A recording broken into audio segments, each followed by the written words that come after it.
Përshëndetje të dashur ndjekës, ja ku po ritakohemi sërish së bashku për të ndarë lajmet më të fundit. Tani do të ndalojmë tek një lajm që në fakt ka ngritur një kuriozitet pa parë, ka qenë një lajm që është përfolur shumë. Ku është Flor Mumajesi? Çfarë po ndodh me të?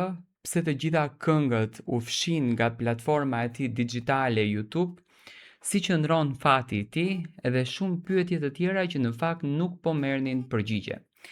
Dhe çuditërisht, ditën e sotme kemi arritur të kuptojmë disa detaje të vogla rreth Florit dhe Klajt Harunit, dy miq të pandar, dy shok të përbetuar, por dy artistë që njëri prej tyre, domethënë Flori, është tërhequr krejtësisht nga skena shqiptare pa treguar motivet dhe arsyet.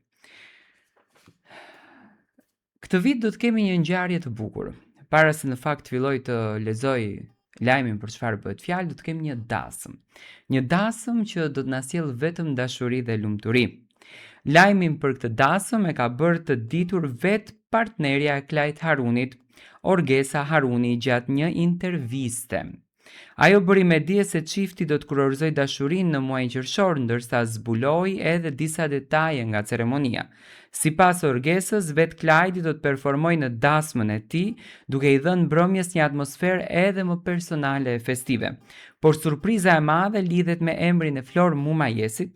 Orgesa tregoi se artisti do të jetë mes këngëtarëve që do të performojnë në dasëm, një lajm që ka ngjallur menjëherë interes te publiku. Prej kohësh, Flor Mumajesi është tërhequr nga jeta publike dhe daljet e tij janë bërë tepër të ralla. Ndaj pjesëmarrja në këtë dasëm shihet si një rikthim i veçantë, të paktën për një natë për fansa që prej kohësh janë kurioz të dinë më së shumti për artistin. Nga ajo që në fakt ne si media jemi interesuar të arrijmë të kuptojmë se çfarë në të vërtetë po ndodh me Florin, Flori thjesht me dëshirën e tij është tërhequr nga skena muzikore për të punuar edhe më fort dhe për të rikthyer një ditë më fuqishëm. Se çfarë ishte ajo që në fakt Florin e theu aq shumë që Flori të largohej nga kjo skenë, do ta tregoj vetë koha.